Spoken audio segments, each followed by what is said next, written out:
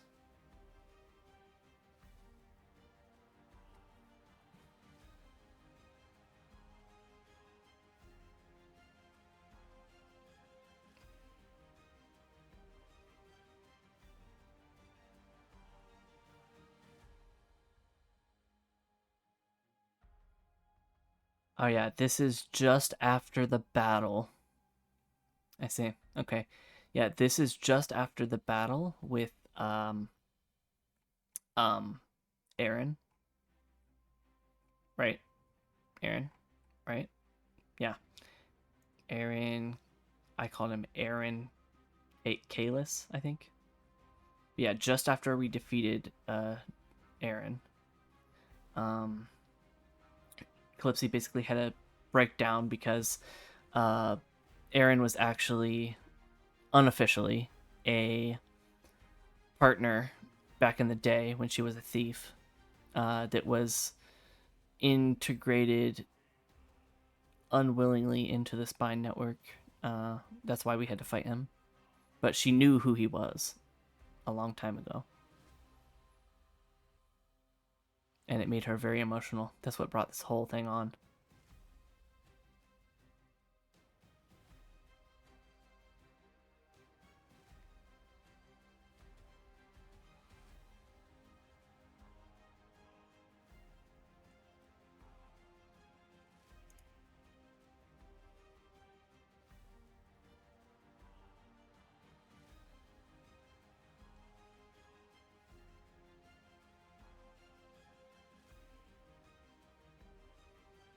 The weight of the past. The chamber is filled with the smell of scorched metal and burnt flesh. The only sounds now the faint crackle of sparking wires and the slow, uneven breathing of the team. The battle is over, but for Calypsy, the war inside her has only just reignited.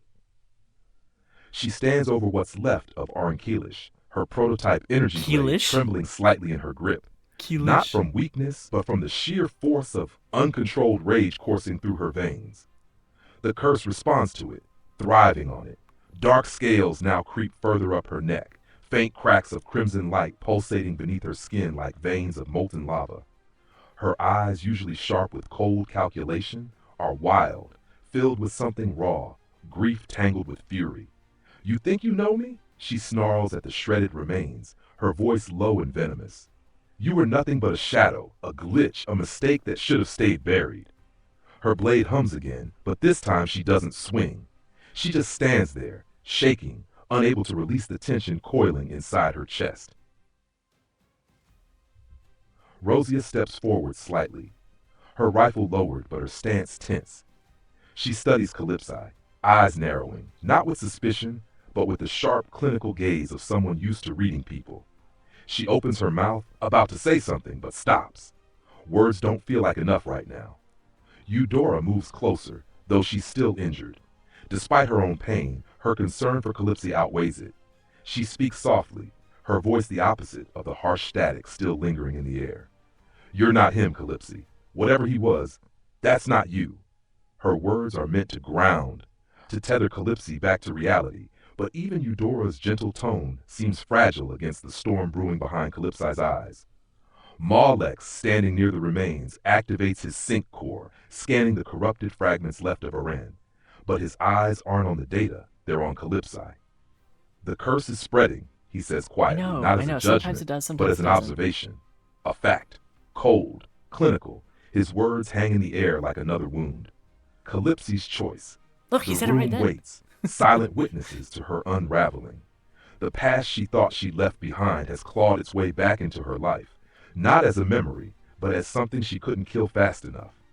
The curse burns under her skin, begging to be fed more, more rage, more violence, more chaos. Decision point. Does Calypsy lash out at the team, the Calypsi, Calypsy. It's Calypsy. It's technically Calypsy, but it says Calypsi sometimes. It's close enough, I'd say. So yeah, Calypsy paces, talking to the group or maybe herself. They aren't sure, but they let her get her thoughts and feelings out. She mentions How a bad thieving job gave her this curse unknowingly. Yeah. Okay. Here we go. Hold on.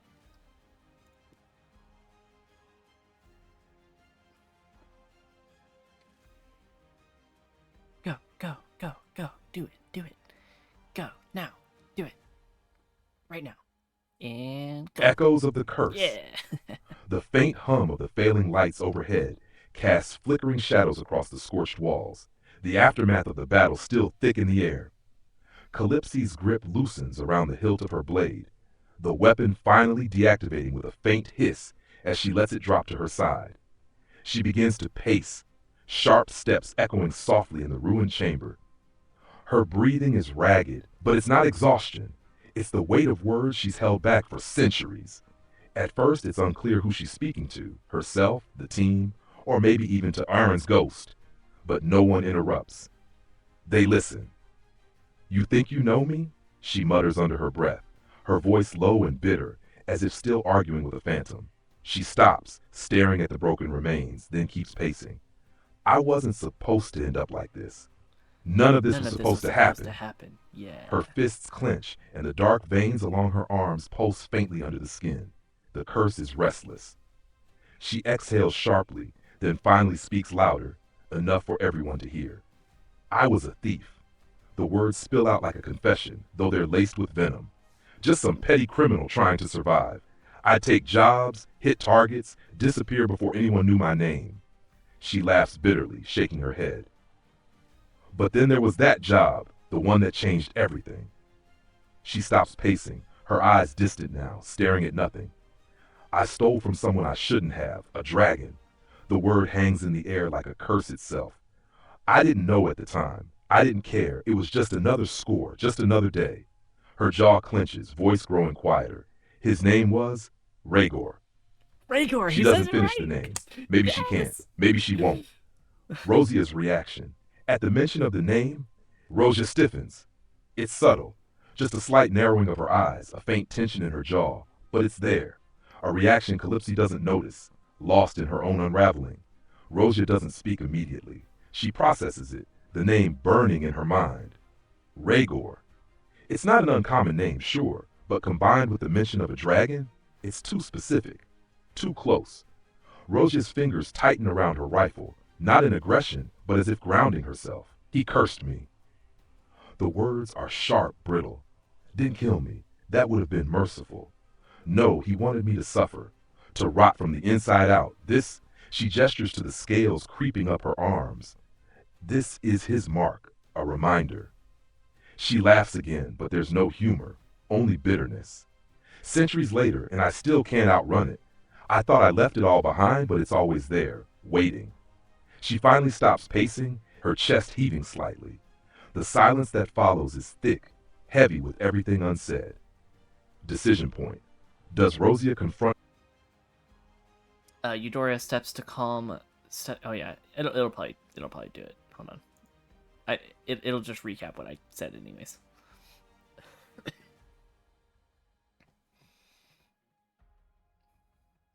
It like takes what I says and says it anyway. Yeah. The fragile calm.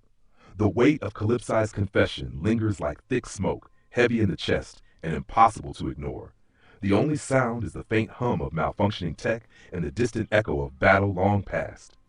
Calypsi stands still now, her chest rising and falling with each ragged breath, her eyes distant, lost somewhere between memory and the present. Then Eudora steps forward. Her movements are slow, deliberate, as if approaching a wounded animal, gentle, but with the understanding that even the softest touch could provoke a snap. She places a hand lightly on Calypsy's shoulder, the warmth of it grounding. Breathe, Calypsy, Eudora says softly, her voice like cool water over an open flame. You've carried this for too long, but you're not carrying it alone anymore. Calypsy doesn't pull away, not immediately. The tension in her jaw softens, her clenched fists slowly relaxing, though the curse still pulses faintly beneath her skin, reluctant to settle. Rosia's quiet inquiry. As the tension begins to ease, Rosia steps closer. Just a small shift, but enough to catch Calypsi's eye. Her rifle is slung over her shoulder now, her posture less guarded, though her sharp gaze holds something different. Not suspicion, curiosity, tinged with something personal. Her voice is low, almost hesitant, which is dragon for Rosia. She Dragon. What? starts, her tone softer You than said usual. rare. What was his full name? The question hangs in the air like a delicate thread, fragile but impossible to ignore. Calypsy blinks, her brow furrowing slightly as if pulled from deep waters. His name was Rhaegor, she repeats, the bitterness still clinging to the word. She pauses, her eyes narrowing as she struggles to recall the last name, the details blurred by time and trauma. Rhaegor? I think it was Kalis? No, something like that. The name isn't exact, but it's close enough. Rosia's reaction? For a moment, Rosia's expression doesn't change, but her eyes betray her, a flicker of recognition, a crack in the carefully maintained armor of her stoic facade. She hides it quickly, but not quickly enough. Eudora notices.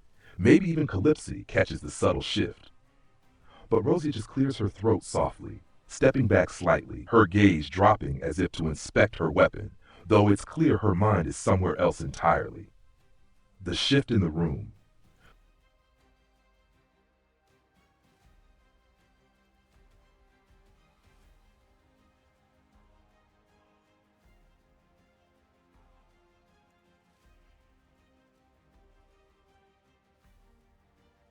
The tense exchange, Calypsi's sharp eyes lock onto Rosia, catching that brief flicker of something, a crack in her otherwise stoic exterior.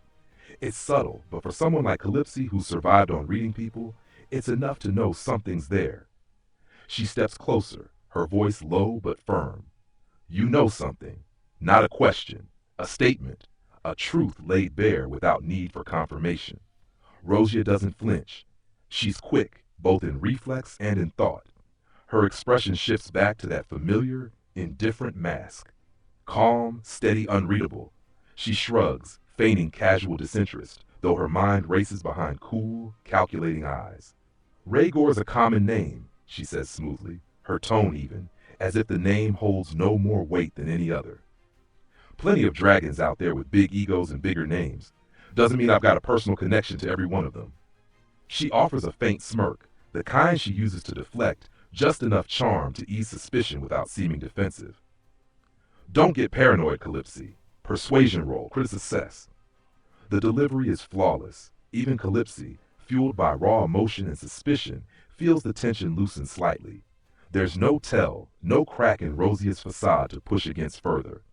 The doubt lingers, sure, but Rosia's mastery of control has shifted the weight of suspicion, making the reaction seem insignificant in the grand scheme. Eudora's observations. While Calypsy steps back, somewhat appeased, Eudora watches the exchange closely. She's known Calypsy long enough to sense when something's off, and Rosia's smooth deflection doesn't go unnoticed. Eudora doesn't call her out, not yet, but there's a seed of curiosity now growing beneath her calm exterior. This is a good Malek's excuse. pragmatism, This is a good excuse for breaking the Eudora lingering to tension. reach out to Rosia. Malek steps forward, his gaze shifting from the human drama to the ruins of Aaron Kalis's remains. Whatever connection there is or isn't doesn't matter right now, he says flatly, kneeling beside the body. Spine's influence didn't die with him, and there's data here we might need. His words pull the focus back to the present, the mission, the bigger picture. Decision point. Does Calypsy let it go, or does the lingering doubt keep her on edge? We're doing like a flashback right now. This was like at the beginning of the stream too, so if you just went back, you'd see it. Yeah, we're doing like a midstream flashback. I don't mind. It's Ash fun. fragmented ties. The tension lingers in the stale, metallic air, thick, heavy, unspoken. Though Rosia's words were smooth, almost flawless in their delivery, Calypsy's instincts refused to let it go. There's a gnawing weight in her chest, something primal and undeniable. The curse doesn't just sit beneath her skin anymore. It whispers. Calypsy's jaw tightens as she takes a slow step back from Rosia, her gaze never softening, never quite convinced. No, she mutters more to herself than anyone else, her voice low, simmering with conviction. He's still out there. I can feel it. Her hand unconsciously grazes over the dark scales creeping along her neck, the curse pulsing faintly beneath her skin like a second heartbeat. And when I find him, she pauses, her voice sharp as steel. I'll finish what I should have done centuries ago. Her words aren't dramatic. They're a promise. Ash, Rosia's inner conflict. The words hit Rosia harder than any bullet could. Her father. For the first time in a long time, Rosia feels something she's not used It to didn't even feeling. attempt to say his name. Fear. Not fear of the enemy they faced or the battles they've survived, but fear of what's to come. Fear of losing the person she hates to love and loves to hate. She clenches her jaw, forcing herself to stay calm, but the tension is there. A subtle stiffness in her this shoulders, isn't this a isn't actually tightness in her grip too around the terribly rifle accurate, strap but slung over her shoulder. I guess when She I say says love-hate nothing, relationship with her father, I not guess yet, that kind of fits. but her silence is deafening. Eudora's quiet understanding. Eudora watches both of them, her gaze soft but calculating. She's always been the grounding force, but even she knows that this is a fault line waiting to crack. She doesn't press, doesn't ask. She simply steps closer to Calypsy, her quiet presence a reminder that she's not alone, even if it feels like it. We'll find answers, Eudora says softly, her words carefully chosen. Not promises, just truths. Meanwhile, Malex is already kneeling by the remains of Aron Kalish, his sync core humming I softly as he begins hate. to Okay, extract data from the okay. corrupted fragments. Hold He's on, detached from hold the on. emotional tension brewing, Yes, but his yes, I know. eyes flicker briefly Okay, toward the okay, two hold women on. before Stop, stop, returning. stop, stop. Now the weight of the reveal is more intense. Rosia lied. Yes. Eclipsy finds out. Don't think it'll matter from who. Yeah, yeah, that is true. That is true. I didn't think about that. That yeah, of course she lied. She didn't write like technically directly because she didn't really say like, oh, that's not my father. I don't know who that is, but she said, oh, it could be any dragon. We don't know. Um, I have a feeling they do know. I have a feeling they do know that her father is obviously a dragon because she's part dragon. Like that's just a given. Um, but yeah, I think it's like, oh, it could be any dragon. It could be any, not just mine, right? But no, this part I was gonna say this part, this sequence right here, of Malix, um, he is so he's he's so disinterested in their conversation and the emotional weight behind it that he's like, listen, I'm gonna search this body right now. I'm trying to find out more information about spine. Like y'all can deal with this yourself. And you know what? I don't feel like Molex would be like that. I think he would actually care about other people's emotions. So when he was all like, "Guys, shut the fuck up. This is a spine problem. We need to deal with the spine problem." I feel like he was just dismissing Calypsy completely, and I was like, that doesn't sit right to me. That doesn't sit right to me. So yeah, I'm not taking that bit to heart. I don't think ChatGPT is gonna remember that too much anyway, so it's fine. Um,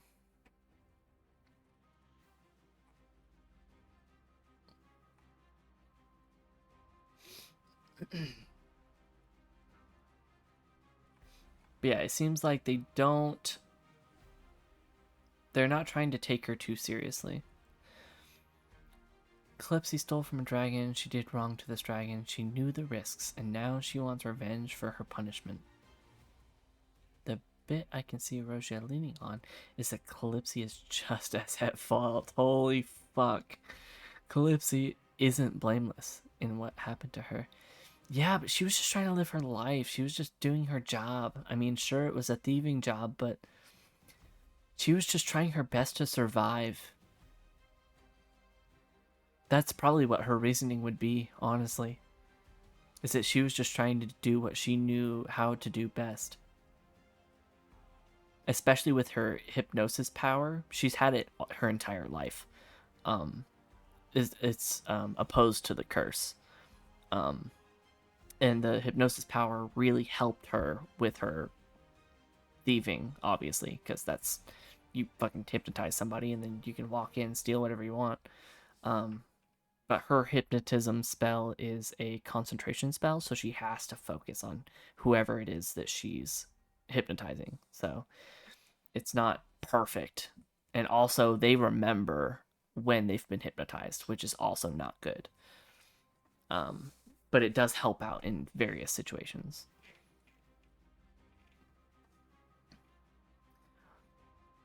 But yeah, I can see that Rosia could definitely say, Calypsy, listen, you lived a bad life, and this is your punishment. This is what happened. Yeah, Calypsy would be mad at Rosia for lying, and Rosia is not very phased because she knows Calypsy's past. She knows she did wrong by her father. Hmm. Okay. Yeah.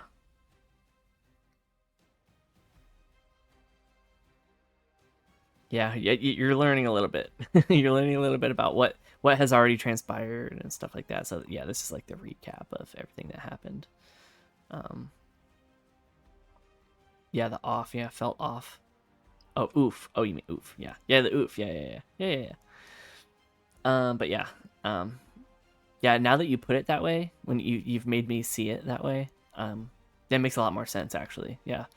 That definitely there's some conflict going on between them that's more than just, hey, that's my father, yada yada.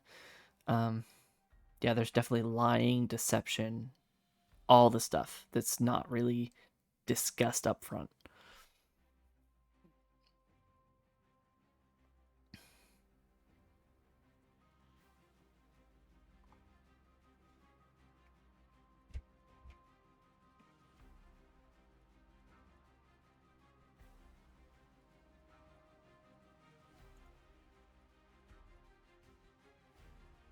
It's more like an underlying like vibe. It's more like an underlying like something that's happening in the background that you kind of you kind of get, you understand it. But I didn't actually piece it together until you said it, so I thank you for that. I appreciate it. That makes The that's rift more forms. definite. The faint hum of Marlex's sync core fades into the background as Calypsi steps forward, her eyes burning, not with anger anymore, but with something sharper, more dangerous, purpose. The scars of the past have been ripped open, and there's no stitching them closed now. She plants herself firmly in the middle of the group, her voice steady, but filled with a ferocity that can't be ignored. I'm going after him. The words are final, not a suggestion. She looks at each of them, her gaze lingering just a moment longer on Rosia, though she doesn't notice the faint shift of tension in her posture. I've spent too long running, pretending this curse was just something I could live with. But It's it's not. not. It's his mark, his reminder that I'll never be free. Yeah. Her hands curl into fists, the dark scales along her arms pulsing faintly. I I won't live won't in his live in his shadow shadow anymore. anymore. I She love that breathes one. heavily, the next words like a blade drawn. I need you to help me. I'm not asking. Marlex pauses, his fingers hovering over Aaron's shattered remains, data streams flickering across his interface. He doesn't look up right away. When he does, his face is unreadable, the machine behind his eyes calculating risks, probabilities, priorities. Spine is still I out like how there, they he made him says like a flatly, cyborg. his It's voice kind of cool, calm but actually. laced with quiet resistance. We don't know how far the corruption spreads. If we lose focus now, Calypsy cuts him off with a sharp glance. I am focused. Her voice is ice. This isn't a distraction. This is part of the same fight. He cursed me, and whatever spine he's part of it. I can feel it. Marlex's jaw tightens, but he nods slowly. Not because he's convinced, but because he knows she won't stop. She needs this. Closure. Even if it kills her. Fine, he mutters. But we do it smart. No blind rage. No getting yourself killed. Rosia's silence. While they argue, Rosia says nothing. She stands still, her fingers twitching slightly on the strap of her rifle. Inside, she's a storm, panic wrapped in control, fear hidden behind a mask of indifference. Her father. She wants to scream, to tell Calypsi to let it go. that revenge won't fix what's broken inside her, but the words die in her throat. Instead, she just mutters, whatever, cold, distant. But her heart beats too fast, her mind racing with thoughts she can't voice. Eudora steps between them, her calm voice the only steady thing in the room. We'll help you, Calypsi, but not like this. She places a gentle hand on Calypsi's arm, grounding her. We'll find him, but you're not doing it alone. Not just physically, but in here. She taps lightly over Calypsi's chest. We face this together, or not at all. The path forward. The decision is made. The next mission is clear. Find Rhaegor. End the curse, or die trying. But beneath the surface, the team is fractured in ways they've never been before. Rosia's secret is a ticking time bomb. Yeah, it Malex's is. fear of spine lingers, Yep. and Calypsi's obsession could be her undoing. Yeah, it definitely could. It sums it up pretty good right here. Like this is how. Yep, that's how they're feeling. Um, and then I ran a vote. Here we go. Here's the vote. Nuke bomb. Yeah, yeah. I think she might very well tear Rosia apart. Like The vote. she's probably The really tension in strong. the room is almost as thick as the lingering scent of scorched metal and corrupted circuitry. Calypsi's demand echoes in the team's minds as they exchange uncertain glances. Malex crosses his arms, his face unreadable, though the faint flicker of his sync core reveals his inner conflict.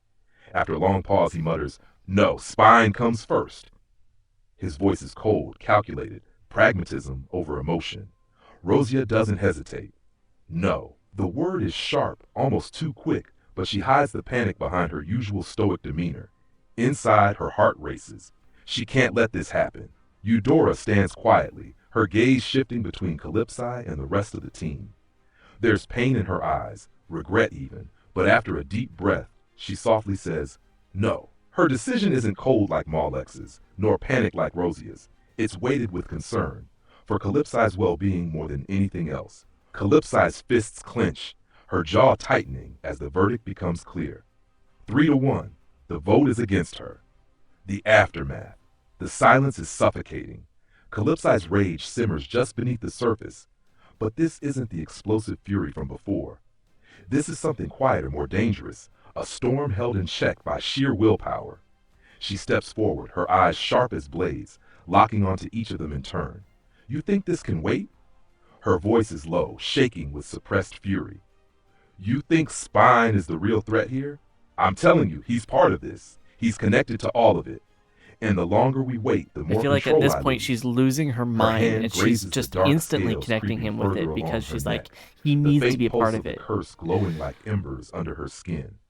But fine. She steps back, her voice dripping with bitterness. We'll do it your way. But her eyes say something else. She's not done. Not even close.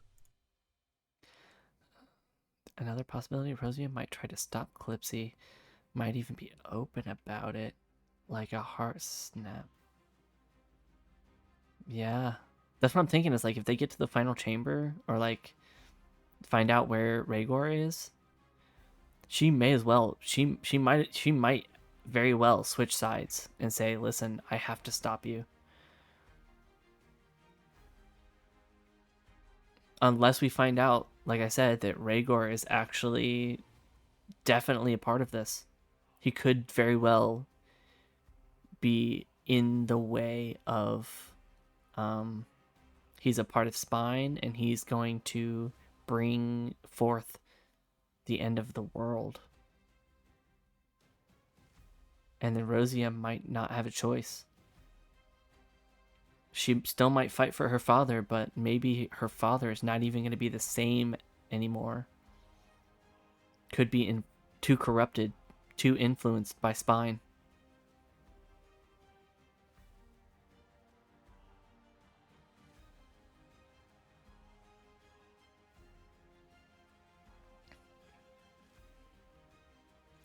Yeah, and the surprising thing is they put it to a vote if they wanted to go do it, but everyone said no. Malik said no. Rosia said no, obviously. Eudora, even Eudora said no for her well being, which was Surprising to me, I didn't even think of that she would care about her friend's safety.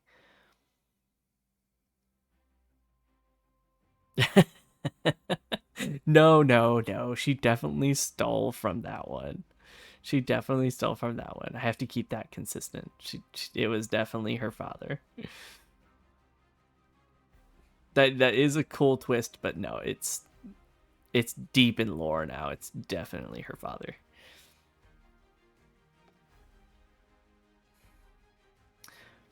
But here you The go. I vote. ran another The vote. tension in the room is almost as thick as the lingering scent of scorched metal and corrupted circuitry. Oh, nope. Calypsy's Not this one. demand echoes in the Not this one. This one. Ran another vote.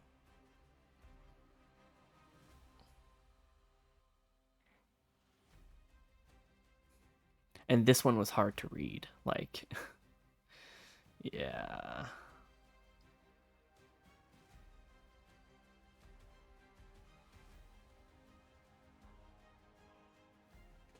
Because when I was reading her lines, man, the like breaking point. I felt her The room is emotion. heavy with silence after the vote, the weight of unspoken truths pressing down like gravity. The faint flicker of damaged lights above casts long shadows across the cracked floor, mirroring the fractured bonds between the team. Calypsy stands there, fists clenched, her chest rising and falling with shaky breaths. I have The considered game bitterness from development, before is but still I there, don't know if I but have the something new patience for bleeds something like through, that. something raw, desperation. Not the kind born from weakness, but from years, centuries of carrying a burden alone. She steps forward again, her voice softer now, but no less fierce. You don't get it. The words are sharp, but they tremble at the edges. You think this is just about revenge? About killing some dragon because I'm pissed off? She laughs bitterly, shaking her head. This isn't about him. Her hand drifts to her neck, fingers tracing the dark scales creeping further than they were even an hour ago. The faint glow beneath her skin pulses like a heartbeat, but it's unsteady, erratic, like something barely contained. It's about this. Her voice cracks just slightly, enough to hear the exhaustion beneath the rage. I've been fighting this for so long, longer than any of you can imagine. Every day it's there, burning under my skin, whispering in my head, reminding me that Reminding I'm that not I'm not me me anymore. anymore. She looks at each of them. Malex's cold logic, Rosia's guarded distance, Eudora's quiet empathy, searching for something, maybe understanding, maybe hope. I'm tired. 2 words, simple, but they land like a hammer. I just want to be free.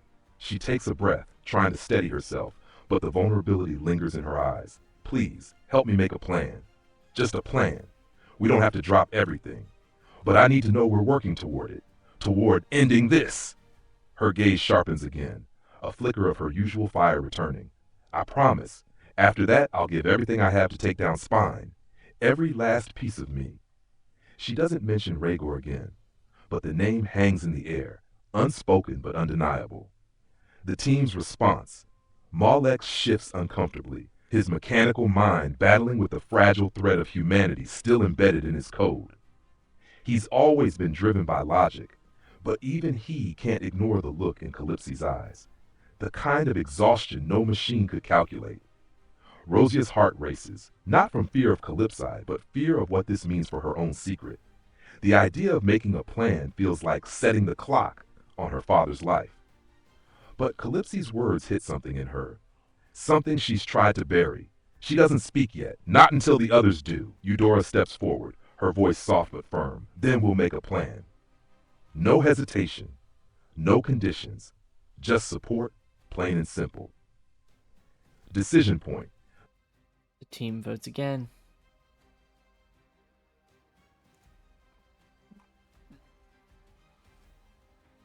And Calypsy gets a bonus to her persuasion check due to the emotional stake that she put on the group. Yeah, I mean, it would be pretty cool to make a game out of this, The but second like, vote. Calypsi's words hang heavy in the air, her voice still echoing faintly in the team's minds as they stand in the I'm flickering still dim trying to light. figure out the story, to The be emotional honest. It's rawness of her it's plea is very undeniable, tense. etched into her face, her trembling hands, the faint glow of the curse pulsing beneath her skin. Molex insists on another vote, ever the pragmatic leader, even when emotion threatens to cloud logic. Calypsy's persuasion Even check. though she got a roll of 7, she got a roll 7. of Low 7. impact. Despite her heartfelt plea, I the know, sometimes emotional he weight says doesn't stuff so fully sway the loud. team as Like, what she'd the? hoped. Why did you say it so The loud? exhaustion in her voice is clear, but it seems the team's personal fears and priorities still hold strong. The vote results. Malex, yes, 2. After a long pause, Malex finally nods. We'll make a plan, he says gruffly, though his expression is unreadable. It's not driven by belief in the cause, but by understanding the importance of unity. Yeah, second vote. Once she votes quickly, her voice flat, no. She doesn't explain, doesn't make excuses, but the tension in her Yeah, jaw, the I, quickness I of the knew Rosie was response, gonna say it no. speaks volumes. She's scared, not for Calypsi, but for what this could mean. For her father. Yes, without hesitation. Yes. Simple, supportive, no conditions attached. Yes, too. Her own vote is automatic, fueled by sheer will. Outcome 3-1. This time, Calypsy wins. The aftermath. The result doesn't bring relief, just a heavy silence. Malex crosses his arms, staring into the distance, already calculating next steps. Fine, we'll make a plan, but we're not throwing everything away. We stay sharp, and we don't lose focus. Eudora places a gentle hand on Calypsy's arm, grounding her. We'll find a way. But Rosia doesn't say anything. She just turns away, her face hidden in shadow, her heart racing with secrets she's not ready to share. Decision point. So yeah, you're all caught up there. Yeah, I had them do a second vote because, Calypsy is very serious about this. Like, of course, she explained her situation. She felt like they would understand. Um, and they didn't. They didn't understand. Everyone said no, right? Even her own friend said no, and that hit her hard. She could not take that. And so she wanted to double down and say, "Hey, it's not just about revenge. I have emotional and stress related to this. And I need you guys to understand why I really need to do this."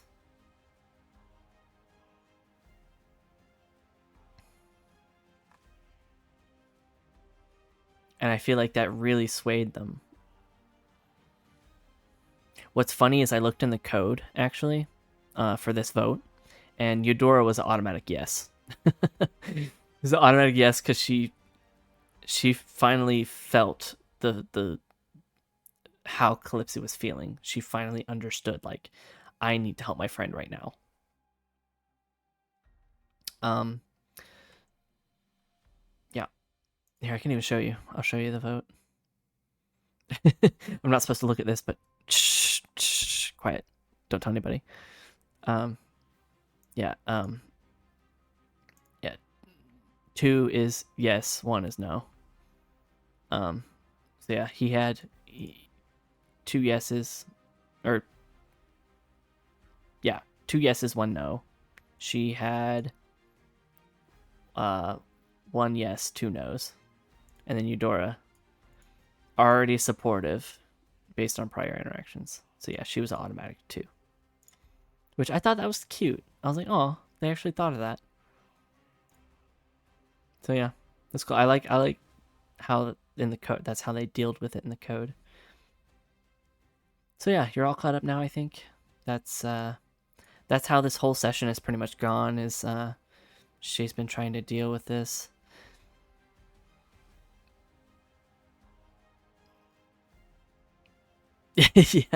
Yeah, yeah. I'm glad you're enjoying it. Honestly, like, I wanted to share this with more people because I was like, the first chapter I ran was just for a friend or two in a Discord chat. Um, I streamed on Discord, and I was like, maybe I should stream this because I'm sure more people could get invested in this story that I'm building. Well, more like ChatGPT is building, but I have a lot of stake in this story. Like, I've built these characters, I understand these characters more than anybody else, and sharing this with everyone else here just If more people viewed my stream, that'd be great. But just having even just you, it's like it's cool. It's sharing this story with somebody. Yeah, you think so? You think I could do that? I mean, yeah, I have so many thoughts in my head, man. Like I've got so many just ideas and just so much stuff up here that I can't really get out the way I want. And I haven't I just think I haven't found a outlet yet. And I've been trying to find it. I really have. And it's just been really difficult for me because I am not a very patient person, so when it comes to like trying to organize things or like I mean coding for one is very tedious. Even video editing for me is like a pain. Like I hate doing it. If I could have a video editor, that'd be pretty cool. I could make videos pretty easily, I think.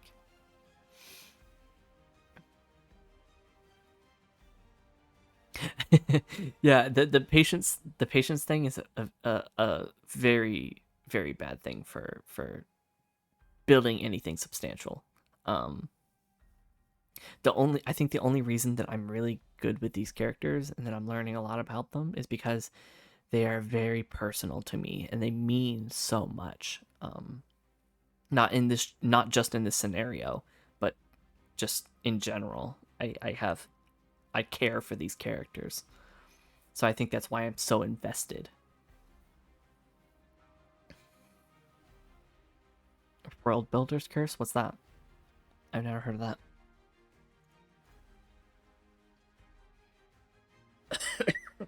I need some fucking water. God damn it. Uh, Shit. I'll be right back. I'll be right back. Give me a second. And yes, I'm a new streamer, so I don't really have. Oh yes, yes, I get that. I don't have a be right back screen, so yeah.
Yeah. Oh, you stream too? Yeah. Yeah. Well, I think it's helpful for like if somebody comes in and you're just gone, and then they're like, well, for me especially, I don't have a webcam set up, so yeah, yeah. I get that. I get that. But, things come up sometimes. You never know. But yeah, it's more for like if someone shows up and nothing's happening and you can't see me, so you don't know that I'm you don't know that I'm not here because you can't see me. So it's like, oh well, it's just frozen. So if I had to be right back screen, they'd be like, oh, he's just gone for a minute. Got it.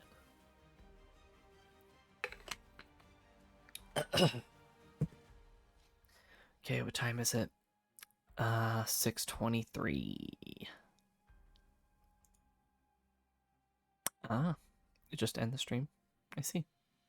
Okay, I think you would lose if you had a lot of viewers. That might be a bad way to because like you might lose a lot of viewers in the process.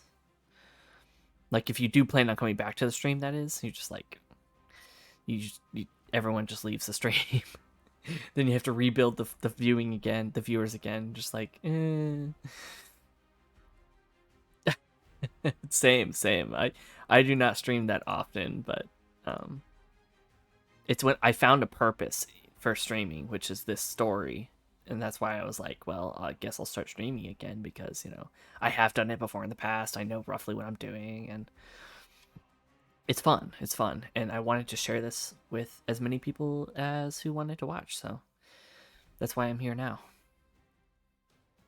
Entirely on mood. Same.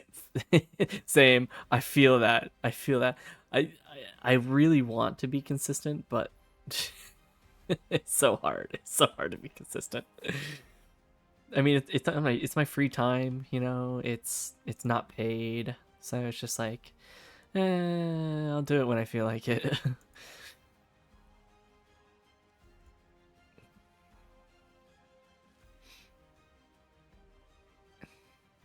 Okay. All right. We have. Let's see. I'll give it another hour. We've got one more hour, and then I'll have to go to bed probably because I gotta work tomorrow. Yay, money. Anyway, yeah, we got one more hour. We need to hone in. We gotta hone in on this. We gotta figure out what the plan is, what we're doing. So, what did we just do? Right. Molex is helping with the plan. En route, they exchange some dialogue. One bit I noticed you're likely in Europe, UK, Australia. No. I am in the US. I am American. It's 6:26 a.m. 6:26 a.m. Not p.m. Well, 6:26 would be in military time. Yeah. In military time would still be 6:26, right? Because it goes up from what 0 to 12 or 1 to 12, and then 12 to 24 instead of 12 to 12. Is it 1 or 0? Does it start with 0? I don't think it starts with 0, does it? The 24-hour clock? I'm trying to think. Why am I so confused? Because I can't picture it in my head right now. I might be a little tired. 24-hour clock. What time would that be? Midnight? Right? It is 0. It is 0.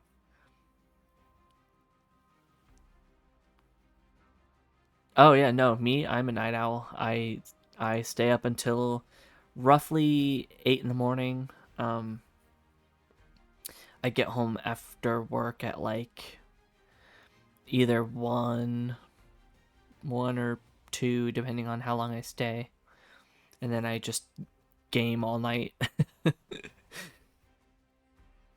And I wake up directly before I have to go to work. So yeah, it works out. It works out.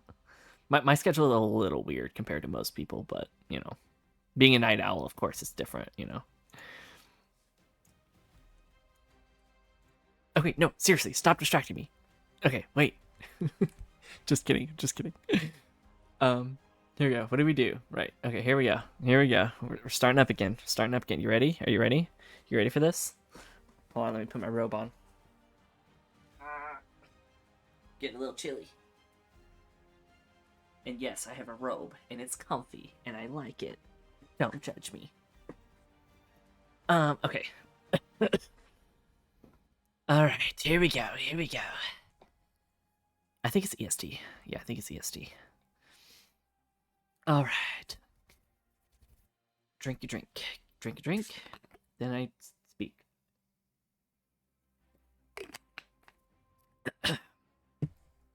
I should really centralize this on my screen. Hold on. Make reading a little bit easier. There we go. Put my inventory up over here. Perfection.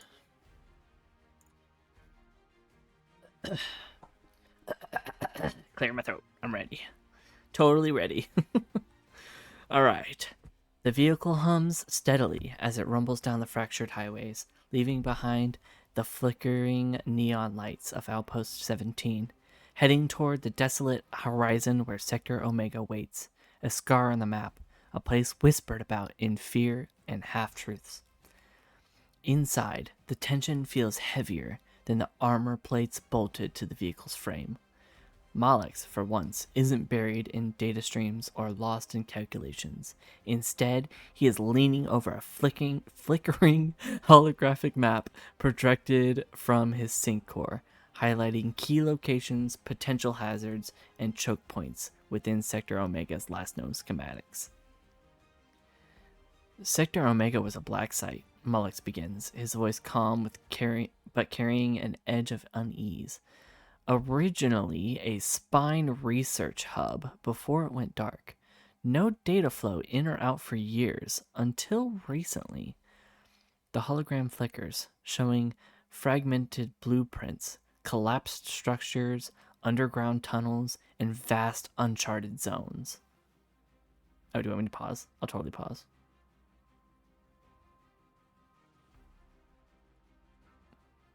I'll pause for you.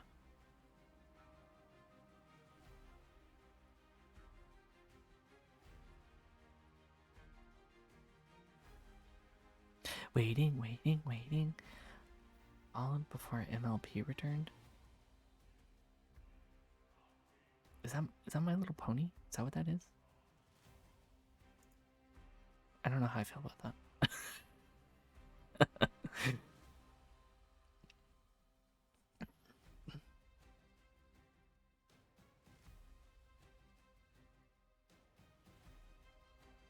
I'm surprised that my stream hasn't like crashed at all or anything, because my internet as of late has not been too terribly stable.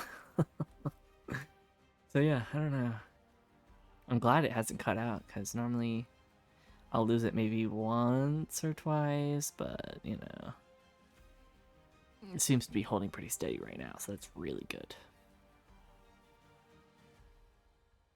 And what have I been streaming for? Like, where does it say how long?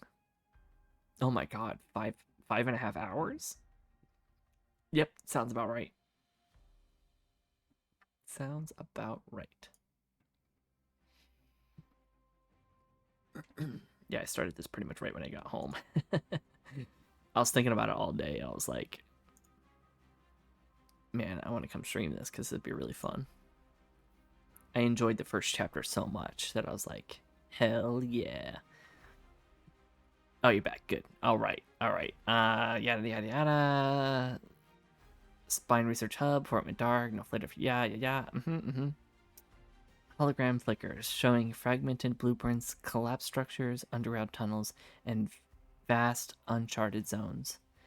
We'll need a 3-phase approach. Reconnaissance, Rosia and I will scout the perimeter. Drones can cover blind spots, but I want human eyes on the ground. Spine tech can be unpredictable. Infiltration. Calypsy and Eudora will lead the breach. Calypsy's talents, he glances briefly at a cursed arm, might give us an edge if we run into corrupted tech or biological threats. I mean, she is like a tank after all, so maybe she should be leading the charge. Objective focus. We'll prioritize intel. Rhaegor is secondary, if he's even there. Man, secondary. Why does he say that? I don't want him to say that, but I understand his need to say that because he's so worried about Spine. But like, I think most of the team is here for Rhaegor. I think most of the team is here for Rhaegor, and Malix is just like, nah, but you know, Spine is pretty important. We should probably deal with that first. So analytical, it hurts. It's so analytical, it hurts. We're not walking into a personal vendetta blind. Uh-huh. While it does have coding stuff, it's only needed if you're trying to create mechanics the engine can't do by default. Majority of game dev with RPG Maker is placing stuff and clicking the options. Yes, but then it comes back down to patience. Do I have the patience to do those things? Maybe. Maybe I do, maybe I don't. But I don't know if people would have the same reaction to these characters. I don't know how I mean, yes, sure, I'm building these characters up, but people have to want to connect to these characters, and I'm not sure how well they would perceive these characters. Um, I mean, streaming like this might be one way to find out if I can get more followers. Maybe, um, I could get folks who have made games in less than 24 hours. Yeah, I'm not surprised. I'm not surprised. I mean, especially if you know the program, know how to work it, or you're just really good with that kind of stuff. You could probably figure it out really easily. Like if you've done something similar before or something like that. I don't know. Calypsy's jaw tightens, her fingers tapping against the hilt of her weapon. Secondary, she repeats. Yeah, that's what I said. Her voice sharp, but not as explosive as usual. She leans back, staring out the cracked window as the wasteland blurs past. He's not secondary to me. There's a pause, a rare, vulnerable crack beneath her usual defiance. No, don't crack. Don't crack under pressure. No, no, no. No, no, no. No, you stick to your guns, Calypsy. Don't let Malix boss you around. No, no, no.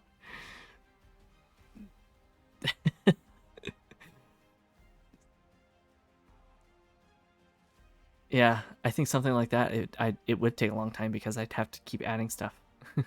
I'd want to make the story longer and longer. And make my characters more complex, add more detail. Yeah. I don't know. Especially if it's something I'm really passionate about. I could probably do a lot. Rosia sits back, her rifle resting against her knees, eyes fixed on the passing horizon. She speaks without looking at anyone. Doesn't matter if he's primary or secondary. If he's there, it'll find us before we find him. It? It will find us? What? Spine? Spine will find us before we find him? The words hang heavier than she intended. Her grip tightens slightly on her rifle.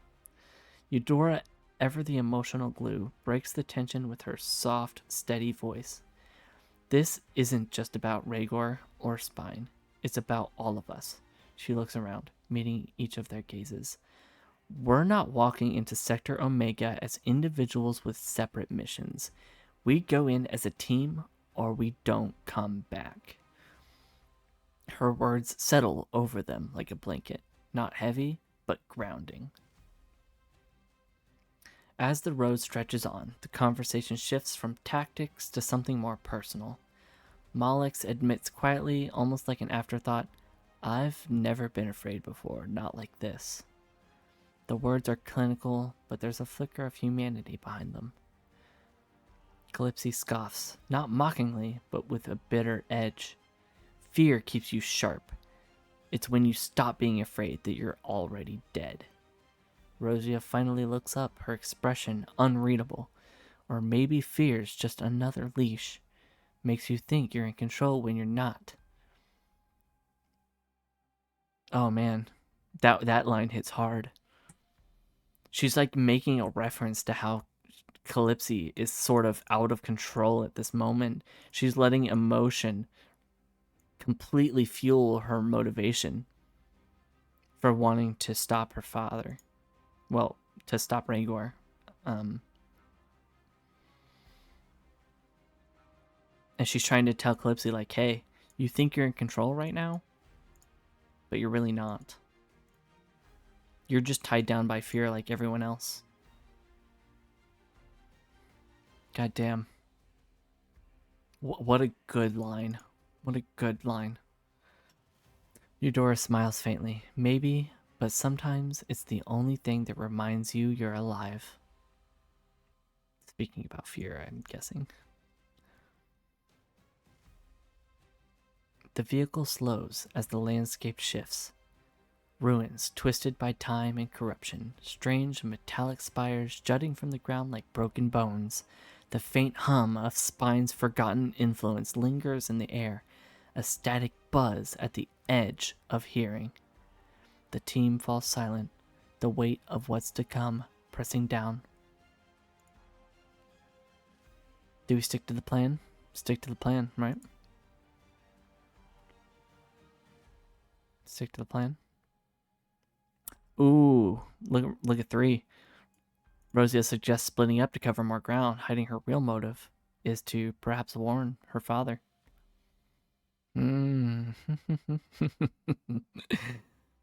I think Rosia wants to have a heart-to-heart with Eudora. I think she's gonna I think she's gonna insist that Eudora comes with her and Molex and Calypsy go off on their own. It's gonna be a slight deviation from the plan, but it's not too terribly different. I mean, Molex and Calypsy can hold their own. And Molex and Calypsy can also take the drones with them. So Molex and Calypsy could push the sector, while Rosia and Eudora not only have a chance to talk, but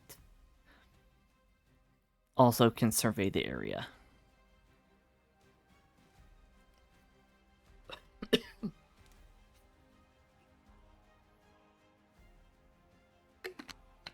Oh yeah, I can do anything I want. I don't even have to do anything it says. I can choose something completely different. These are just like points that are like you could do these things. That's why I'm kind of mixing and mashing like what I can actually do. Like it doesn't specifically say that I can split the group up and have Rosia and Eudora talk, but I can make them do it.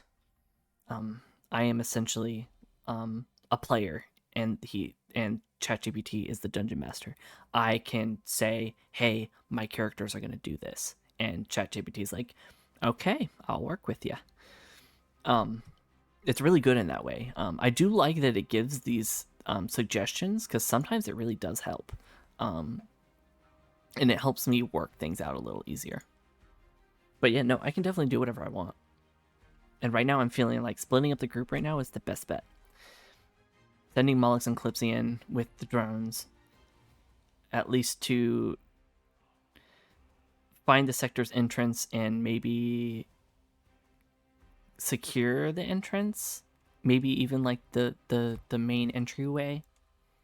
And then Rosia and Eudora are gonna survey the surrounding area and have a little chat, have a little talk, little girl talk. So let's see. I'm gonna say Rosia is the one to suggest this. Although it may be sketchy, I don't think anyone's gonna see through her ruse. I don't think they'll notice anything off about the suggestion. So sure, Molex might say something like, "Oh, it's not part of the plan," but yeah, it's still technically hold on. It's still technically his plan because recon first, then infiltration. I mean, they're still gonna do exactly what they said, just slightly different.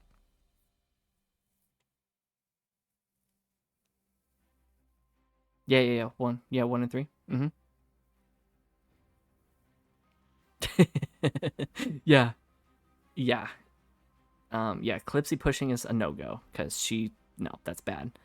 And Eudora proposing diplomacy, if there's, yeah, that one doesn't really make much sense with what's going on. So yeah, it's fine. I understand she wants to avoid conflict, but no. Yeah, so Rosie is going to suggest.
taking the combat. I'm going to specify combat drones.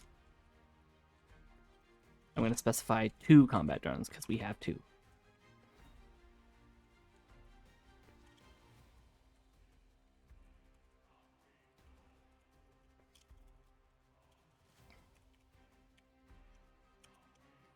And I'm going to say that they take the recon drone.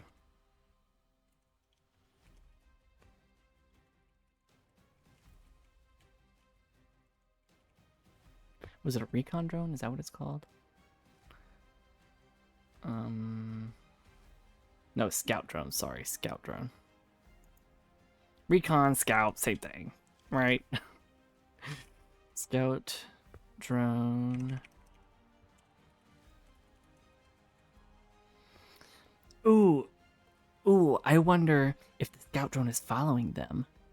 Then Molex might be able to not eavesdrop, but sort of hear their conversation through the drone. Because he is synced up to the drones through his neural sync core. Calypsy has a little wrist drone interface that she can tell the drones to do stuff, but she doesn't have the like actual like she can't hear or anything. She can mostly just do like minor commands, like hey, attack that, hey, do this. Oh yeah, I also have to take the experimental combat drone out of her inventory because she gave it away for information. Add that Roche plans to ditch Eudora, but subtly looking for the opportunity later, but not obvious about it.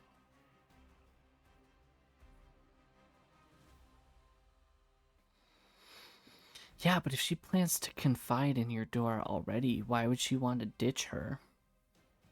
Unless Eudora really has a negative feedback on the fact that she finds out who her father is. But I highly doubt Eudora's that kind of person. She seems like the calm, level-headed person.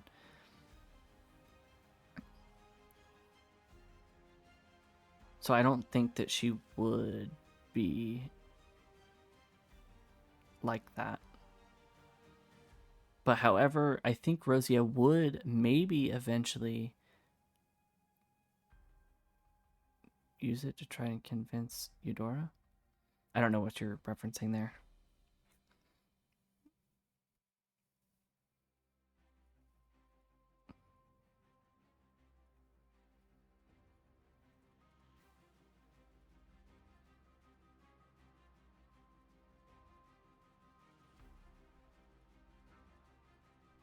Oh yeah, that's why they're scouting out together. That's why I separated them.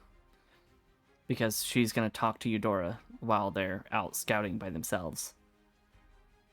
And she's gonna confess to Eudora. Because Rosia this whole time has been holding it in the best as she possibly can. And she is freaking out right now. And she has to tell somebody. And the person she probably trusts the most right now that won't blow up at her immediately is Eudora. However, I think Rosia may break away from the group eventually, but not right now.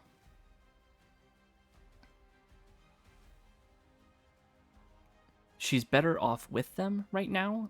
There are the facility is definitely still going to be dangerous. There might be revenants in there. There might be other dangerous entities that I don't know about. And if she tries to wander off on her own, she might fail a stealth check and she might get attacked on her own. And then she'd be probably dead because she could not handle.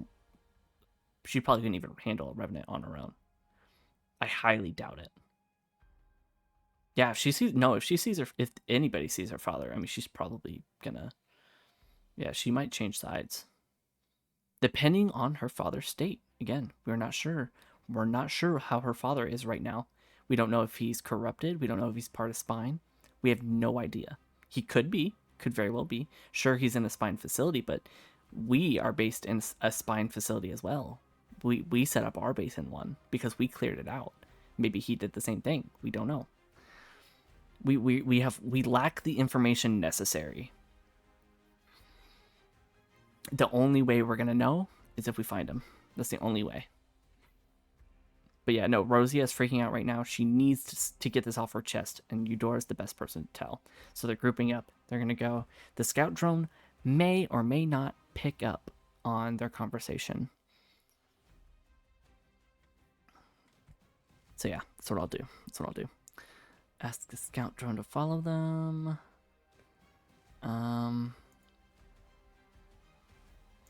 Should I also put in this that once they start doing their recon, they have the conversation? Probably. Naive? Naive.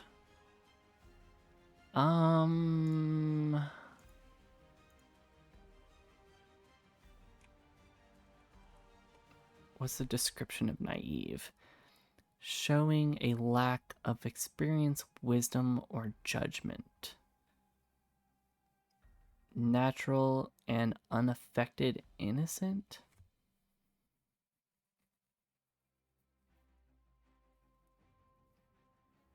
The rather naive young man had been totally misled. Oh, do you mean like she's easily tricked? Or like kind of oblivious? Oh, that. Um, no, but she does hold back a lot of information. Um, I know why she does it. Um, she back in the day, okay. She this is a very long time ago before the corruption and everything started. She was an investigator, okay. She was a very helpful and kind person. She was accepting clients that she can do investigation work for, and um, she always wanted to help people out the best that she could. Um, and yeah, no, she being an investigator in that way. She's a really good investigator. I'll say that much. She was really good at her job, and she definitely holds in a lot of information because she realized that doing her job, that the more information that she released, the worse things got. And she would hold a lot of information in so that things wouldn't get worse. She's very selective with the amount of information she's willing to share. That's one of the reasons also she does not tell anybody about her father right now, except for right now where she feels like danger is looming for her father.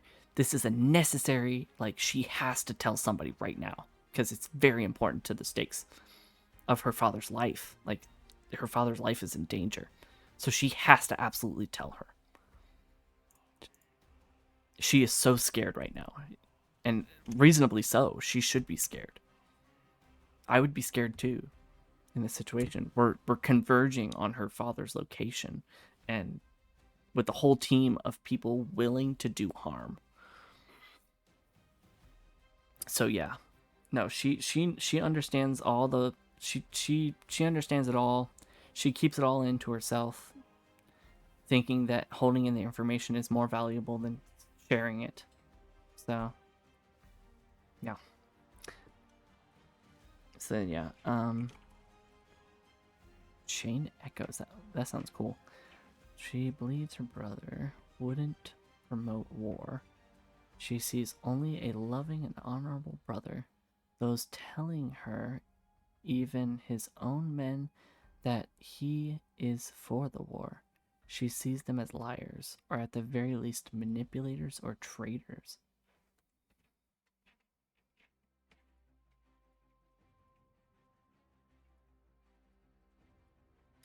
I see. So sticking by her brother at all costs, even though he might not be telling her the truth anyways, right? Is that what you're saying? Like she thinks everyone else is liars because they're like she's like, no, my brother wouldn't do that. He wouldn't lie to me. Takes a while in the game for her to finally see he isn't as good as she believes. Okay. Yeah, see? Okay. You keep distracting me. Stop that. Sorry. They eventually they Rosia stops Eudora and finally tells her about her father. Oh, gotcha. Okay. Okay, I get what you mean. Okay. Um, to that regard, no, she is not naive. No, she has been taught growing up that she should always trust her gut and her own knowledge over anyone else. And that really helped her in her investigator work because she always relied heavily on, is this factual? Like, is this the truth?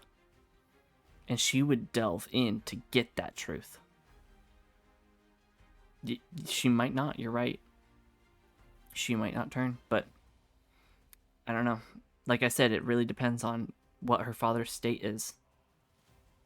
If he really is like a prisoner, like, or a prey, I think is what they called him.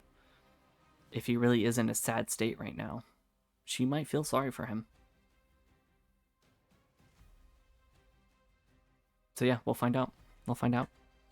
You're jumping ahead. I see your I see your gears turning. I understand where you're going. But yeah, no, we don't know. We don't know. We don't have enough information. You're jumping ahead so much. You're like, listen. I know this. I know this. And I'm like, yeah, but we don't. We don't know that. Stops her and finally tells her about her father, hoping that Eudora will be understanding more than anyone else.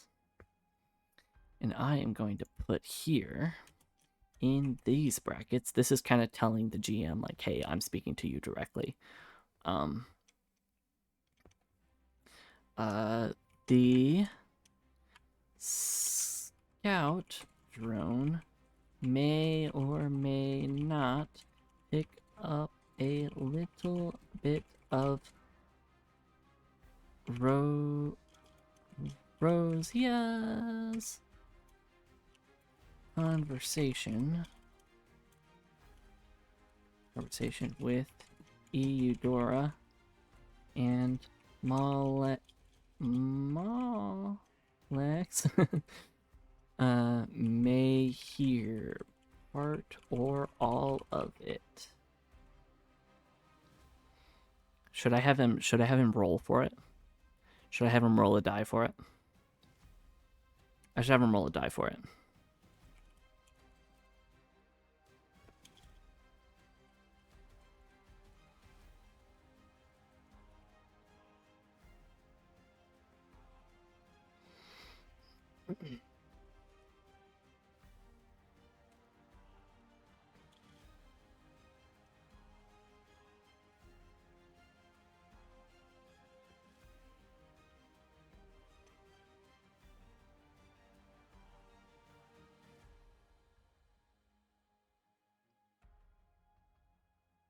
Yeah, I know. I mean,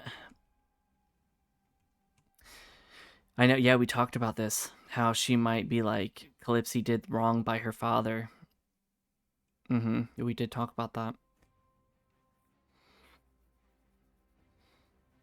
Yeah, it's definitely a toss up. I'm not sure what she wants to do right now, honestly. She's probably not even sure herself.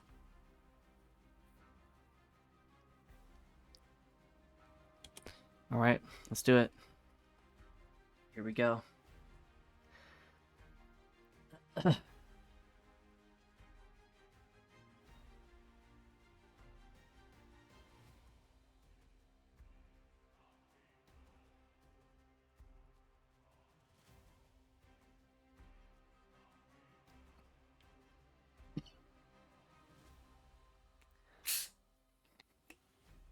The big reveal. Here we go. Yeah, I know. She's so conflicted right now. It's so hard. I wouldn't even be able to decide for her because I have no clue. I do not know how she would actually react, or what she would actually, what she would do. Yeah, what she would do. Oh my god. All right, all right. Let's make this dramatic. Let's make this dramatic. You ready?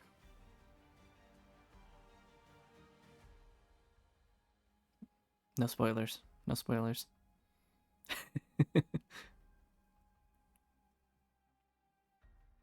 The fracture begins.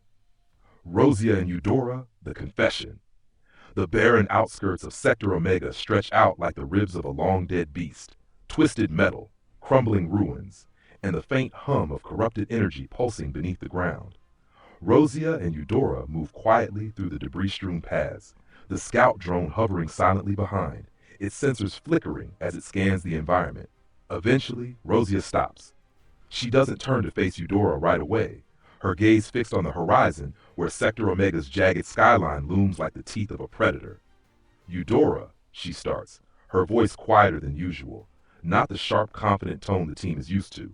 She finally turns, her eyes shadowed with something Eudora hasn't seen before: fear. There's something I haven't told the team. I haven't told anyone. She takes a shaky breath, fingers tightening around the strap of her rifle. Rhaegor isn't just some name from Calypsi's past. He's not just a target. A pause. Then, he's my father. The words hang in the air, heavy and brittle. Rosia finally meets Eudora's eyes, her guarded facade slipping just enough to show the vulnerability underneath. I didn't know how to say it. I was scared, am scared. But I need you to understand, I'm not protecting him because I think he's innocent. I just, I don't know if I can watch Calypsi kill him. She swallows hard. I don't even know if he deserves saving. I just know he's my dad. The drone's Harsh. betrayal. Unbeknownst to Harsh. Rosia, the scout drone's audio sensors have picked up fragments of the Oh no. conversation, just enough to piece together the critical truth. Scout drone pickup roll, 16. Malex sync core reception roll, 20. Critical Oh, cess. Malix Back knows. at the makeshift entry point near Sector Omega, Malex freezes mid-scan, his eyes narrowing as the faint, distorted audio filters through his sync core, a direct feed from the scout drone. He hears everything. Rhaegor isn't just some name, he's my father. I don't know if I can watch Calypsi kill him. The words are sharp, clinical in his mind, but their implications cut deeper than any corrupted algorithm. His jaw tightens, his logical mind racing through calculations, not just tactical, but emotional. This changes everything. Yeah, it does. Calypsi doesn't hear a thing. Focused on securing the perimeter with the combat drones, her mind singularly locked on the mission and her revenge. Decision point. 1. Does Malex confront Rosia immediately, demanding an explanation? 2. Does he keep the information to himself, calculating the Oh best my moment to use it, god. or What does weaponize it if Malix do with necessary? this 3. information? I didn't Does think he about tell that. Calypsi, knowing it could fracture the team or trigger an uncontrollable No, no, reaction? he would not tell 4. Calypsy right now. Does Eudora respond with understanding, or challenge Rosia about hiding the truth, pushing her to come clean to the team? The balance within the team has shifted. What's the next move? Hold on. Hold on. It doesn't end there. Um you decide how Eudora reacts to the news.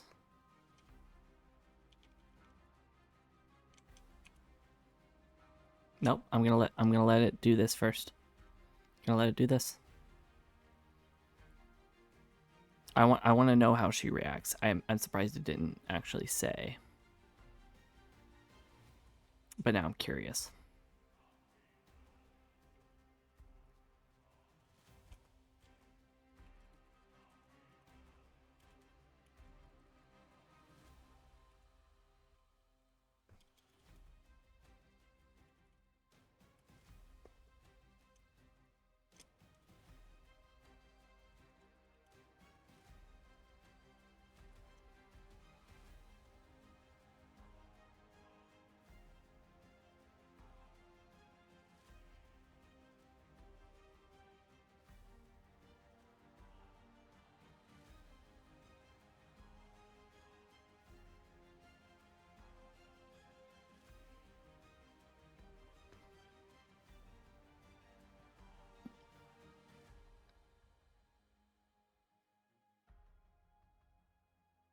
Here we go. Here we go.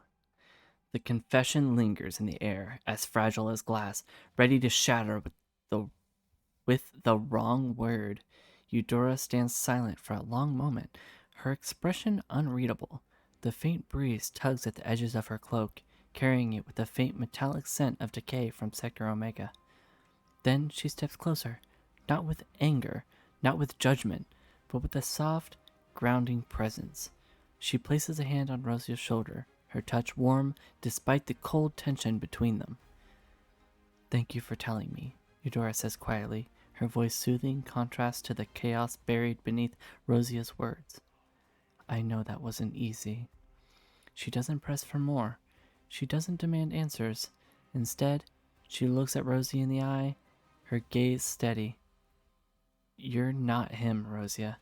Whatever Rhaegor has done or will do, that's not your burden to carry. Her hand squeezes gently. But this isn't just your secret anymore. The longer it stays hidden, the more it will cost us. She steps back, giving Rosia space to process. When you're ready, you should tell Calypsy or Malix before they find out on their own. Little too late, they found out. At least Malix did. He knows. Across the ruins, Malix already knows. Yeah. Scout Drone's faint signal still hums in his mind, the words echoing with cold clarity. Fuck.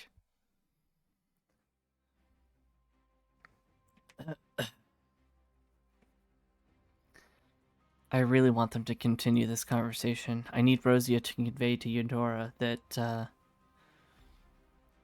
I need Rosia to convey to Eudora that she feels like Calypsy will not handle this news well, and she fears telling her. She could definitely tell Malix though, but telling him would be useless now. Keep the information for himself, calculating the best moment to use it or weaponize it if necessary.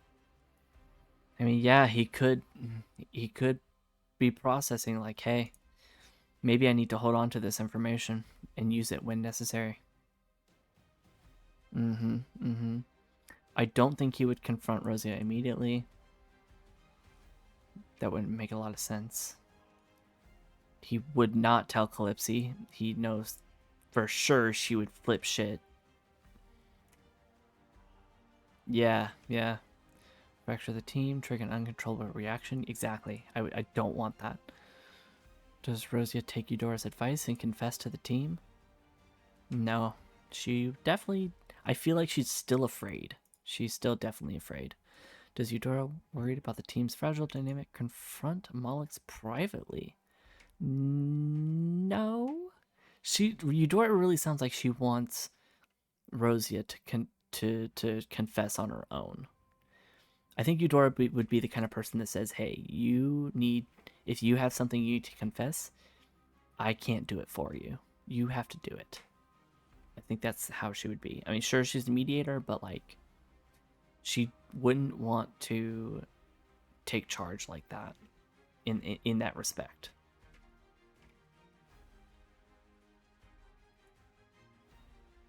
So yeah, I think I can do two things. I can have Rosia tell Eudora how scared she is about how Calypsy might react to the news, and I'll make sure that number two happens.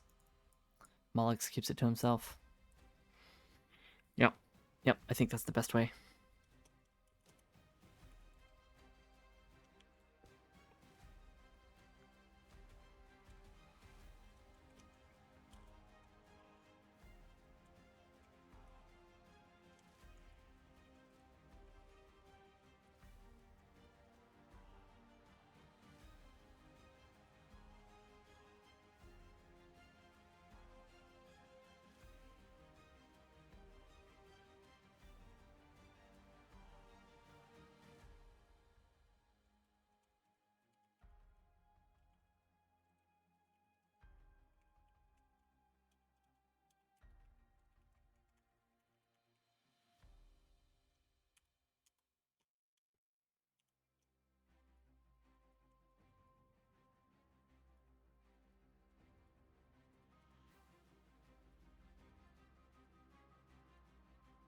Oh yeah, yeah, that's true. Unless she's well versed in drone tech, I doubt she would know straight away. Yeah, no, no, no, no. They they don't even consider that the drone can hear them right now. They're not too technologically advanced. You're right. They don't know.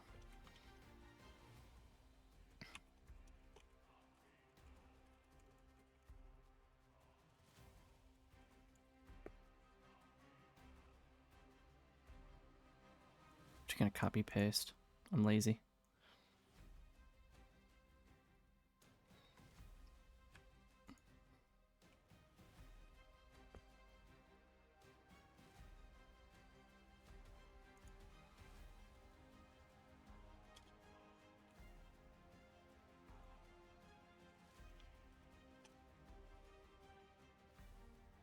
I think this is right. Yep.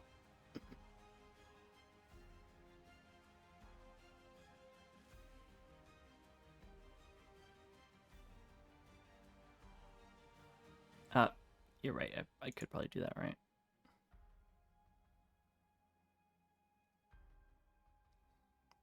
Hold on.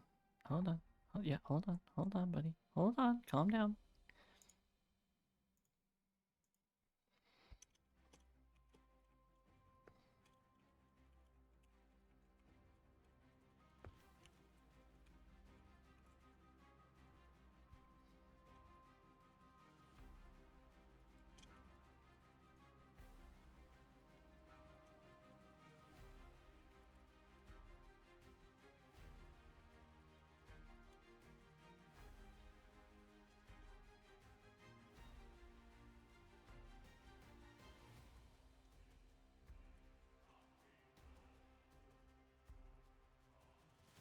There you go.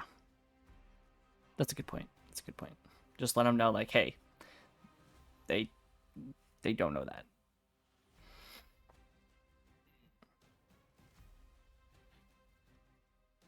Did I spell consistency wrong?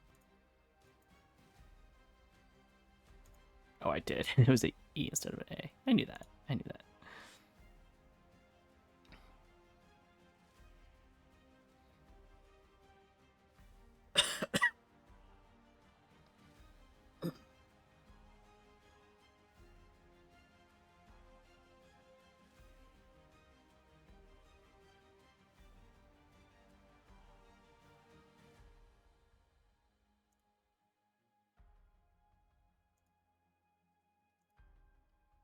Oh man, it's generating a lot.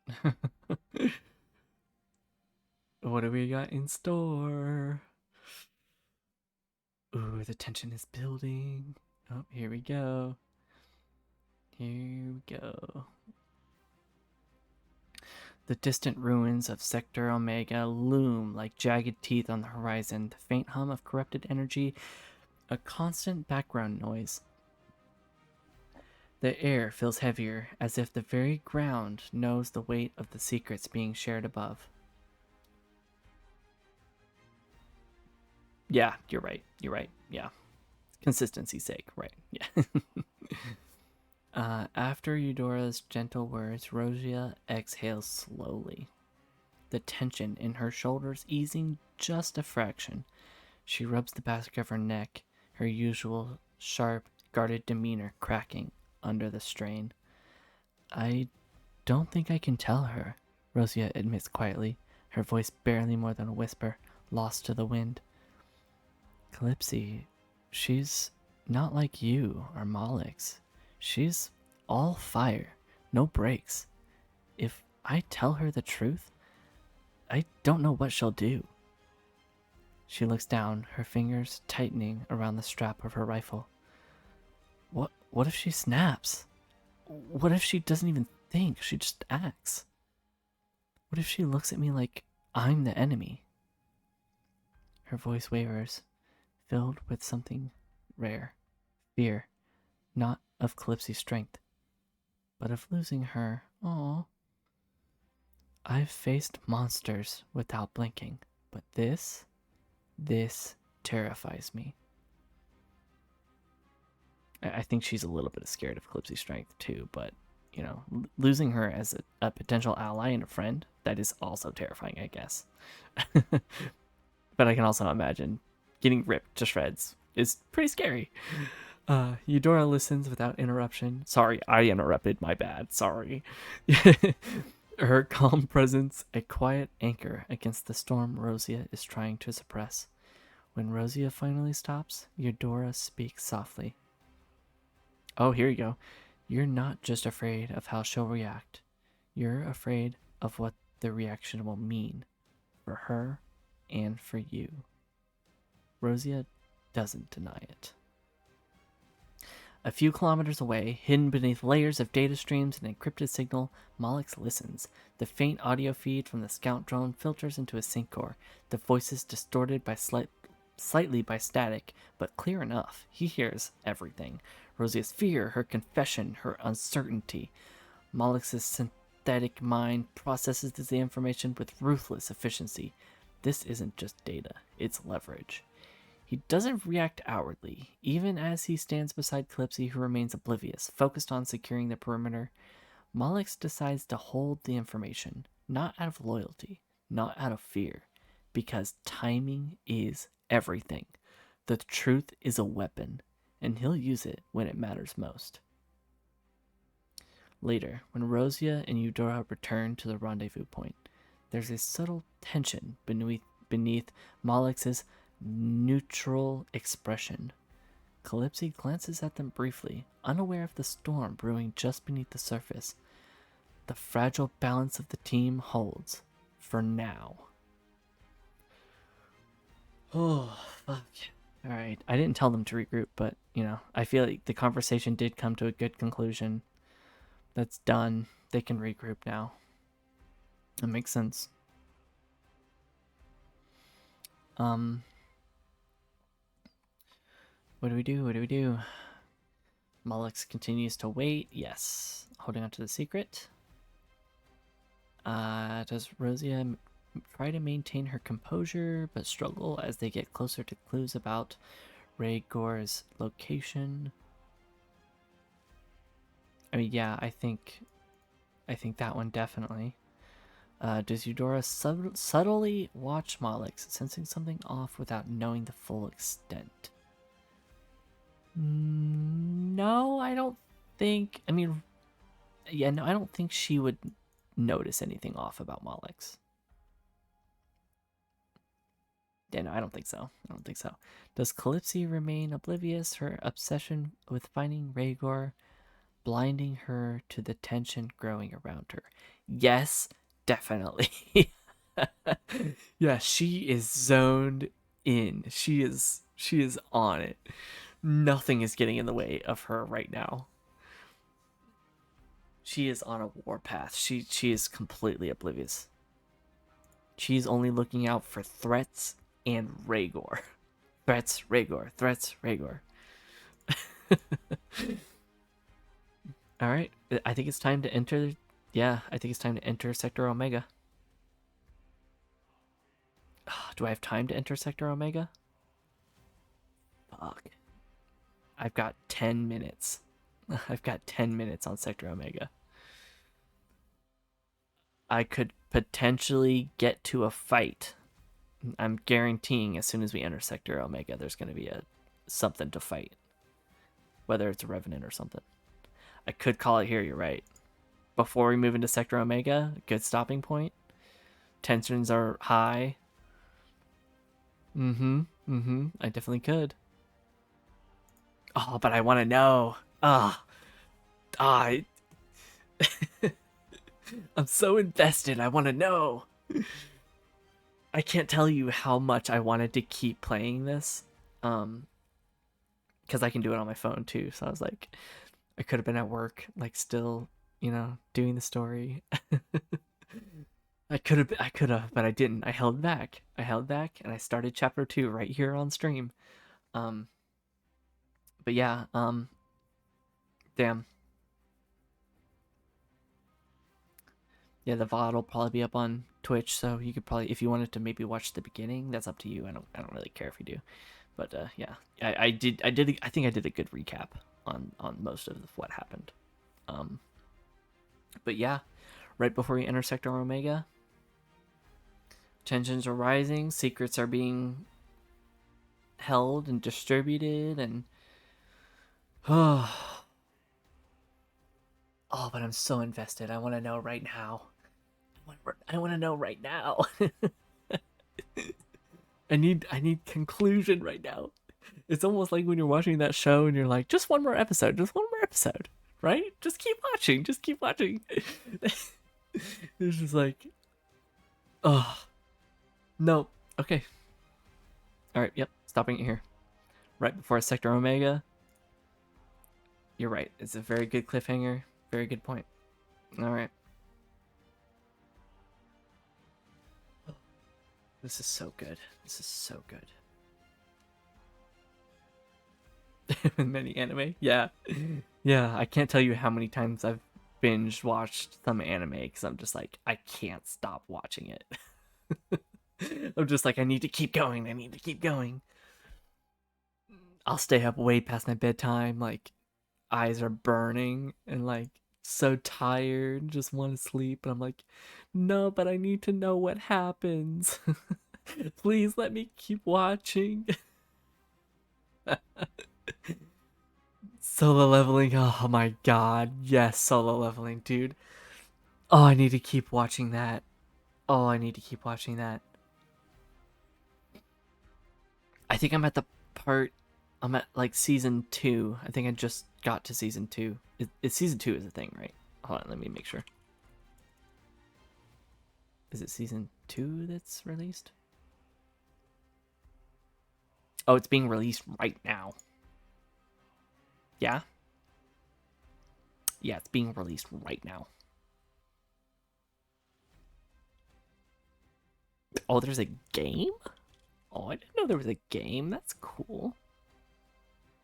But no, I'm very invested in that story. It's a really cool concept. I love it a lot. But no, season 2 is being released right now. I didn't realize. January 4th to February 8th. Oh, no, it's done. It's done releasing. Just last weekend, actually. Goes past the anime. Oh, okay. I think I'll just stick to the anime. I don't know. I kind of like that method. Not method. What am I thinking? That avenue. That Yeah, I think avenue is the right word I'm thinking of.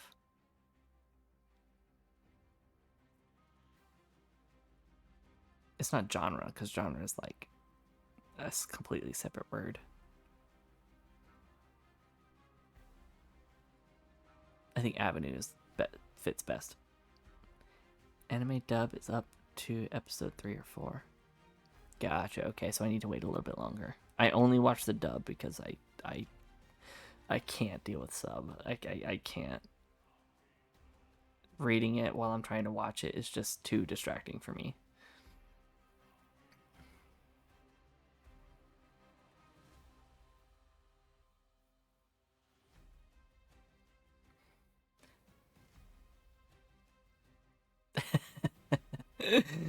Yeah, that's cool. That's cool. I mean, hey, if you can do it, you can do it. You know, I feel that. Now this, it's so weird because something like this, patience, right? Like I can handle the patience of waiting, but other stuff, like tedious tasks, I cannot. No patience, zero. My tolerance is just so low. I know that's something I need to work on, but that's a really hard personality trait to invest in and work on, especially since working on it involves the very thing that you don't want to do. Something tedious with patience involved, and yeah, that's something I do need to work on for sure. But yeah, every episode released every Sunday. Okay, okay, I'll keep my eye on it. Thanks for letting me know, cause yeah, no, I'm very interested in season 2. I want to know what happens.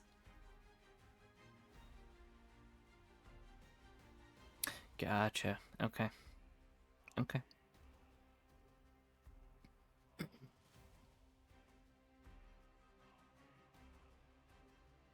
Yeah, I'll have to look into it. Yeah. Very excited for that show. It's a very good show.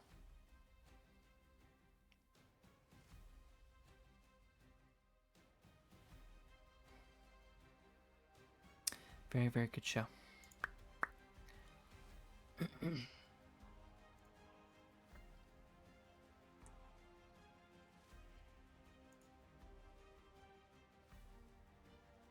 While that was going on, Ah. What the fuck?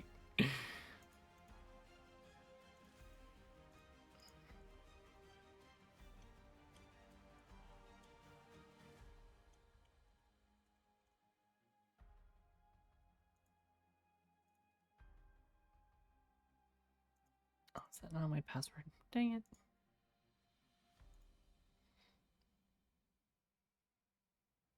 Well, that's not helpful. Is it this one? Is this one I'm thinking of? Can guarantee second season way more intense than the first. Hell yes. That's good. That's good. I that yes, very exciting.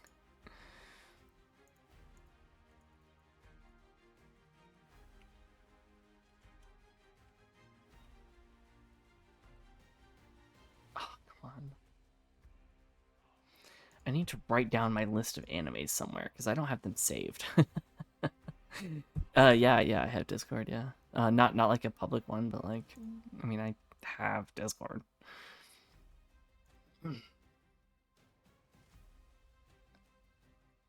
Yeah, I've got a couple. I've got a couple. Like I use AnyWatch TV. It's a pretty good one I've been using for a bit. I used to use Anix, ANIXX, but it's been a little unreliable recently, from what I've noticed at least.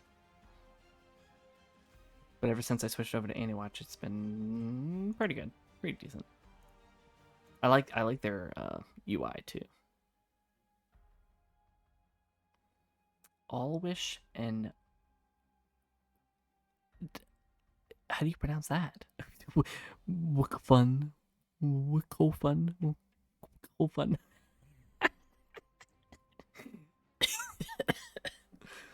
Yeah. Wicklefun, Wicklefun. Hook, hook. Okay, okay. Not meant to be pronounced. Got it.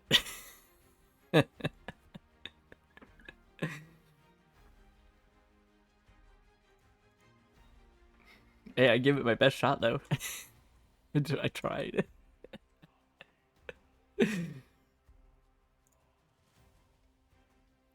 No, but I need to write down a list of like all the animes I've watched and want to watch because if I don't, and like a website goes down again, because normally it'll on the website that I watch the anime on, I'll save it to a list of like, hey, I've watched this, but then the website goes down and then you don't have that list anymore, and you're like, well, shit.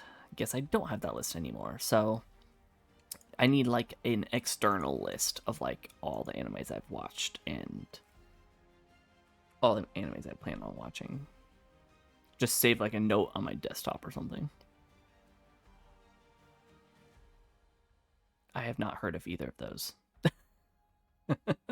I haven't heard of either of those.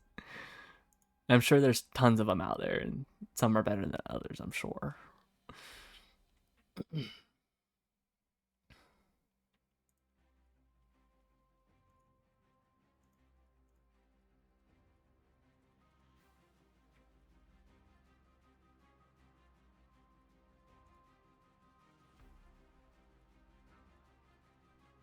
Where did that go? What the fuck? Where did that go? What? It just had the. I'm so confused. I. What? Try again? No, that didn't work. All right, never mind. I guess the thing is gone. I don't know where it went. All right, all right. Well. Oh well.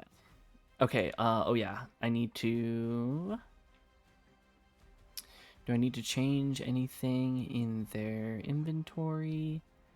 Uh.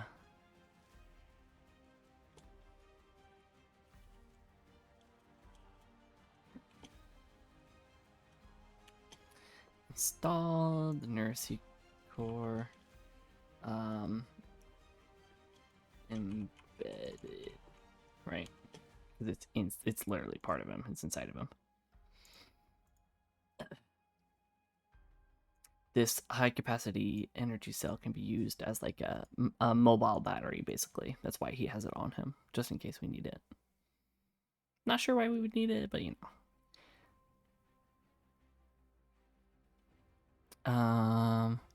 Right click the video as it plays. Download option. Ooh, fancy. Okay. I might need to look into that. WCO fun.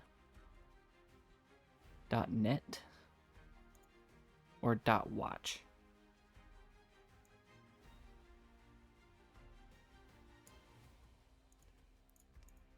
Why is there two? There's two. The net one? Gotcha. Okay. Oh yeah, I forgot you could see it. You could see it.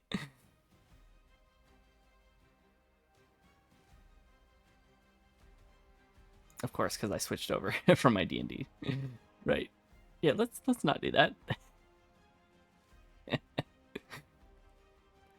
Let's see.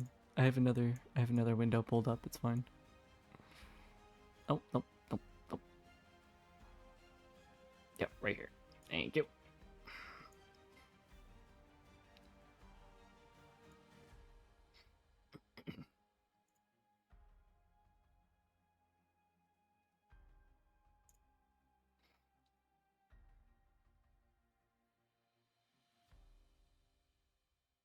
Gotcha. Okay. I'll look out for that. Appreciate the tips. All right, but hey, if you're not a follower right now, you might as well follow me right now. No pressure. No pressure. Yeah, no, totally follow me. You know, you want to keep up with the story. I'm probably gonna stream again. We're gonna head into Sector Omega. Oh, you already did follow? I didn't see it. Sorry. Oh yeah, there you go. An hour ago. Gotcha. I think I was too enthralled in the story to notice.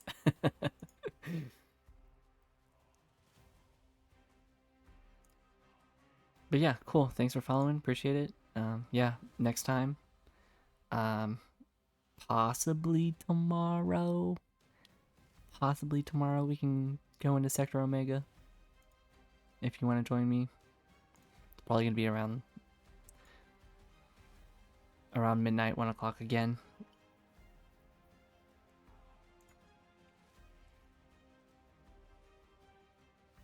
Yeah, midnight, 1 o'clock, roughly. My time, which is EST.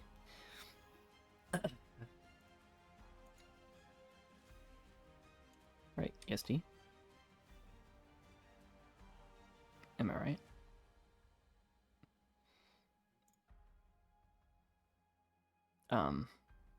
Eastern. Yeah, Eastern. Yeah, Eastern. Okay, cool. Yeah, I mean, if you wake up on time, you know. Yeah, you'll get that notification. Continue the story. Maybe get a few more viewers. That'd be nice. Try to get some people invested in this story as much as I am. I'm loving this. I'm truly loving this story, man. I'm so feeling it.